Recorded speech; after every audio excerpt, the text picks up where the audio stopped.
Tron is one of those properties where it's always on the verge of being a success. And that is why they're talking about trying it again one more time with another Tron movie. And this time they say, look, we tweaked the formula a little bit, and we think we might get it this time. Because we got not one but two great people in this. We got great actor, Jared Leto, and the director. What's his name? That's Garth Davis. He made a couple really good movies. One called Mary Magdalene. The other one was Four Brothers. Got a lot of buzz a couple of years back.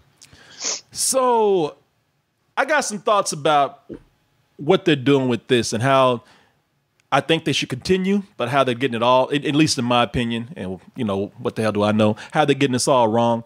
But hearing that they got Jared Leto, Jared Leto said, yeah, thank you. Anything to get me away from this goddamn Joker right here.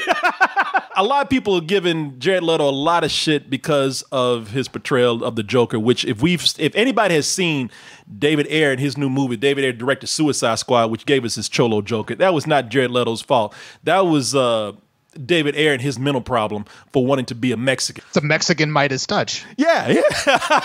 They're going about it the wrong way and how they're trying to reboot or reimagine or bring back this property. What are your feelings on this?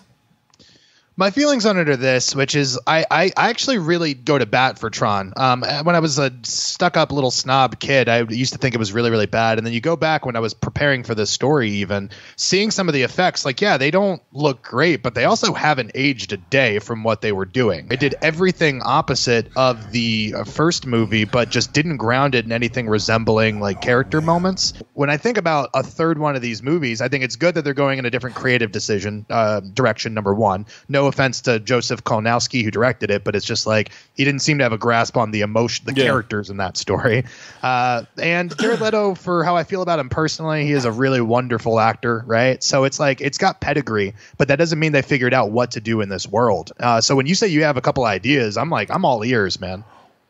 Okay, so well, from the very first Tron back in 1982. Now I'm old enough to where I saw that as a little kid in the theater. Even in at the time, being a kid, I think I was like 9 or 10 years old when I saw it. When I saw the first Tron. The joke is, I think it's exaggerated, but the joke is that the video game actually did better than the movie when that came out. But I remember seeing it and thinking, like, man, this looks amazing. A lot of great ideas. I mean, that light cycle race right there is very influential in video games themselves, man. The whole story of the movie, the big picture, it seemed like it just wasn't very coherent. It seemed like it wasn't a very tight story. And honestly, none of the characters were all that interesting. I always thought like Tron would have been something that would be great if they took all the strongest ideas that just never gelled together in the first film and just did a reboot. I did a remake. And I think with this new one, I think that maybe I'm wrong. Are they continuing to like follow this storyline? Is this another sequel? Yeah, so that hasn't been determined yet because there's a lot of people who are wondering if Jeff Bridges would come back. Apparently, they're already reaching out to his people, but Garrett Hedlund and Olivia Wilde have not been confirmed to come back for this. So I don't know if it's continuation or a complete reboot. I think it makes sense to reboot it, but they haven't told it or haven't called it that. They're calling it a sequel to Legacy in all the press. So I think that's kind of the wrong idea because I'm with you. It's like Legacy, I think, had a real shot if they would have just remade the original one.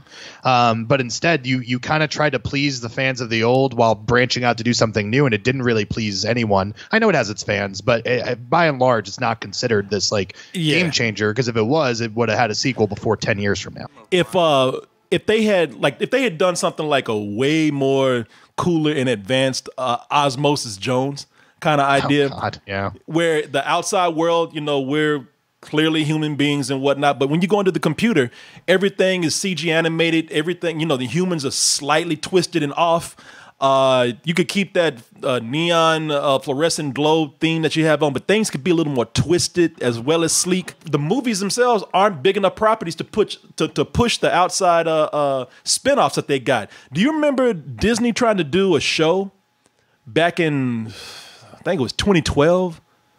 Yeah, well, the cartoon or was there a live action one? No, it was an animated one, man. And yeah, well, that has really great reviews, man. That's what I was gonna say. A lot of people go to bat for it, but precisely because they got to mess around with character designs and play with it. You know, exactly. If you took it like look at this, folks. There's a war raging. If Tron were here. You mean if Tron were alive? See, shit goes down in the cartoon version of Tron, but not in the actual version of Tron. Yeah. Jeez, it must have hit him in his dick or something. We're alive. You know, if they had done that, like, imagine taking human characters and models are doing motion capture and having exaggerated designs like this, to really make it seem like it's another world. And I would say do that, make the story a little bit more cool, not as complicated, really build up this world. Then I think you really have something here. But I think them trying to stick to the old Tron has been a big mistake. This is something that really, really, really needs a major reboot, in my opinion. You want them to try to streamline it as best they can because Tron isn't so recognizable that you need to appeal to the mythos of Tron so much. Yeah. You want to like make it a simple story where you know the stakes and then just kind of dazzle with the special effects. Man, you hit it right there. You said it perfectly. Like nobody's really deep into the lore of Tron. They try with 2 movies to do that, and obviously no one gives a shit. So, start over and make it something a lot more cool, I think. Because there's a cool idea, but I don't think those stories are that great. That Tron Legacy is, man, that movie's not good. That movie got on my fucking nerves. I mean, the best part of it was just me and Miles trying to figure out when Daft Punk would be there because they look like every other fucking person in that movie, right? But like in their everyday lives. So it was just like Where's Waldo, but for Daft Punk. And of course, it's like there's a club scene and they're just head bopping. It's a 2-second scene, but they're great. Yeah, man. And like I said, man, there's something there because those games are incredible.